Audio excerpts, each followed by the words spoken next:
A ira de Deus se revela do céu. Existe um Deus e esse Deus está irado. Existe um Deus e esse Deus está irado. E Ele revela a sua ira do céu, o local da sua habitação, do mundo espiritual, da sua existência e do seu poder. Deus mostra para o homem que Ele existe e que Ele está irado.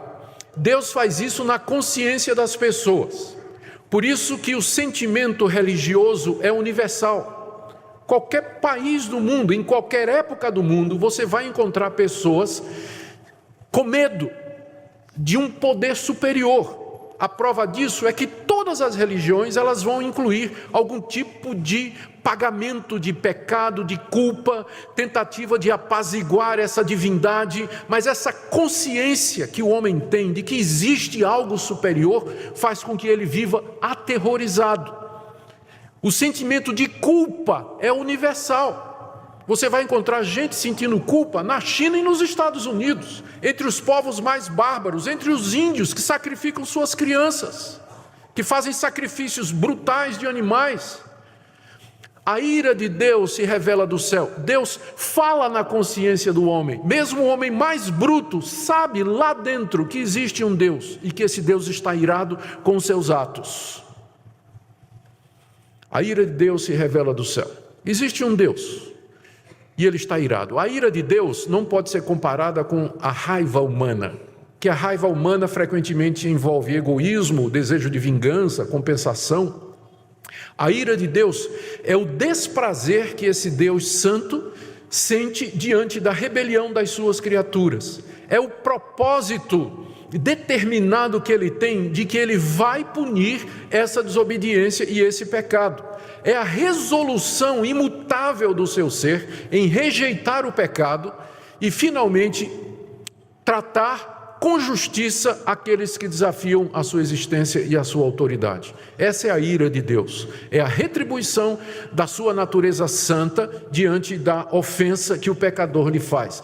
Do céu, a ira de Deus se revela, e essa revelação é feita na nossa consciência. Nós sabemos disso, por intuição. Mesmo os povos mais distantes, como eu já disse, aqueles que nunca ouviram falar de Deus ou receberam a lei de Deus, eles têm essa consciência de que há um Deus a quem eles ofenderam. Mais uma vez eu digo, a prova disso é a existência de religião, desde que o homem existe. Por que é que o homem sente necessidade de se curvar diante de um altar e tentar apaziguar um ser superior? Exatamente por isso, porque do céu a ira de Deus se revela. Segunda coisa que Paulo nos ensina aqui é que Deus está irado, estou ainda no verso 18, contra toda impiedade e perversão dos homens que detêm a verdade pela injustiça. A ira de Deus é contra duas coisas. Ele está irado por conta de duas coisas. A primeira é o que Paulo chama aqui de impiedade. Impiedade é um termo que significa a falta de religião. É você viver como se Deus não existisse. Uma pessoa piedosa é uma pessoa que reconhece a Deus, anda nos caminhos de Deus, adora a Deus e quer servir a Deus. Uma pessoa impiedosa é uma pessoa que não reconhece Deus na sua vida, vive como se Ele não existisse e não leva Deus em consideração. É isso que a Bíblia chama de impiedade. Impiedade. Então, a ira de Deus é contra a impiedade da humanidade, porque a humanidade não o reconhece como Deus, não o trata como Deus, não o busca, não o serve e não o adora. Mas tem outra coisa.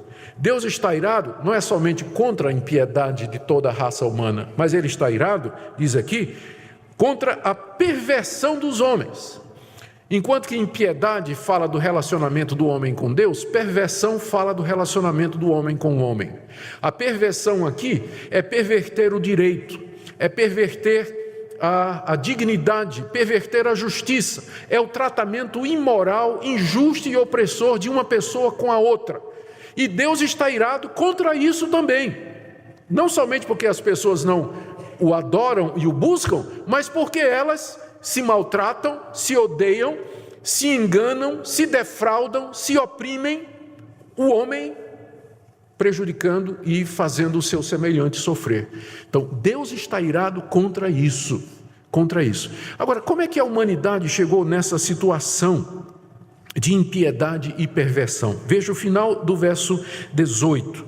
Ele diz assim: a ira de Deus se revela do céu contra toda impiedade e perversão dos homens que detêm a verdade pela injustiça.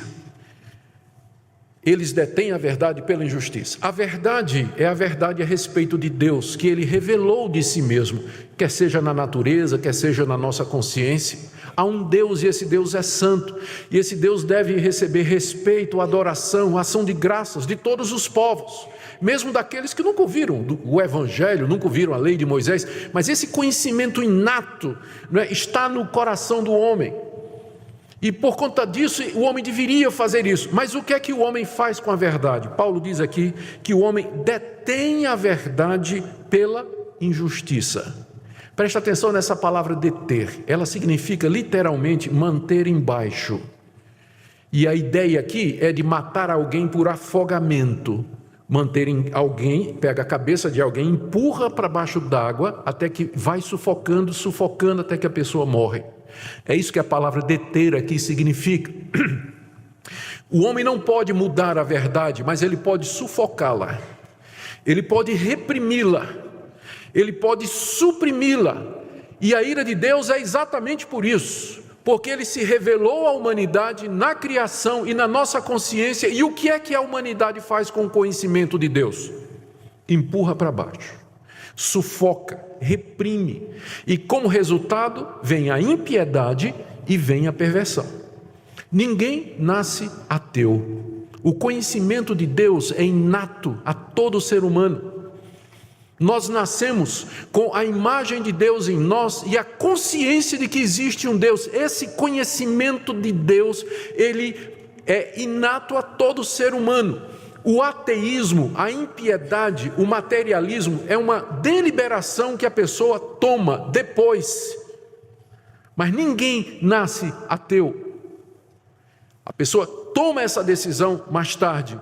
E para fazer isso, ela tem que suprimir a luz de Deus que brilha no seu coração e na sua consciência. Ela tem que fazer isso, para ela viver como se Deus não existisse.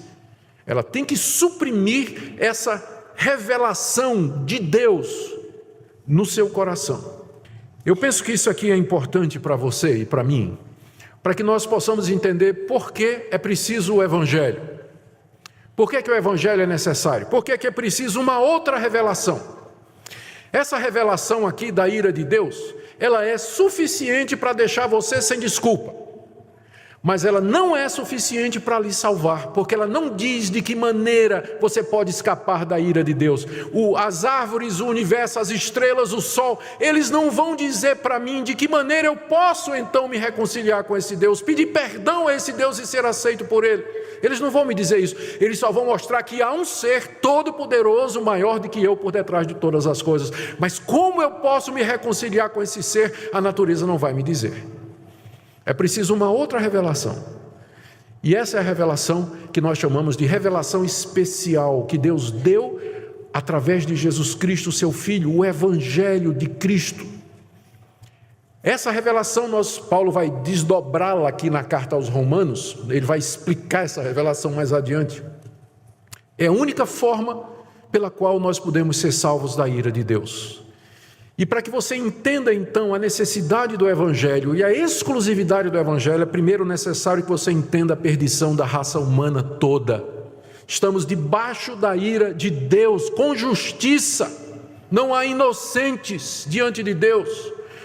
Então essa é a primeira reação prática que eu queria que você tivesse nessa noite, que você meditasse nisso e você valorizasse o Evangelho, o privilégio que você está tendo nessa noite aqui de ouvir o Evangelho, enquanto milhões nunca ouviram o Evangelho, embora estejam condenados com justiça pela rebelião dos seus corações da revelação que Deus fez de si mesmo na sua consciência e na criação. O fato de que você está aqui essa noite ouvindo a revelação especial de Deus seria um motivo para colocar você de joelho diante dele e dizer: Deus, como é que eu continuo ainda a viver como se o Senhor não existisse? Como é que eu continuo a viver ainda sem levar o Senhor em consideração? Por que eu continuo desafiando o Senhor? Por que eu continuo sendo indiferente para contigo? Reflita nisso.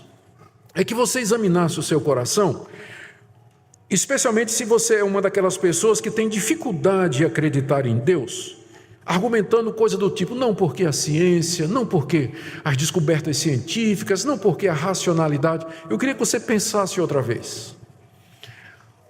O ateísmo não é a consequência lógica da ciência. A negação de Deus e o materialismo é o resultado da repressão dessa luz de Deus no coração de todo homem. O problema não é intelectual, o problema é moral, o problema é espiritual. Examine o seu coração para ver se lá no fundo essa sua recusa em acreditar em Deus não é resultado de alguma amargura, alguma raiva, algum sentimento de injustiça ou uma tentativa de justificar um comportamento seu. Você não quer que Deus exista, porque se Ele existir, você vai ter que mudar de vida. Você não quer que Ele exista. Então, muito dessa negação de Deus não é resultado de intelectualidade, mas é um problema moral, é um problema espiritual simplesmente. É um problema moral, simplesmente.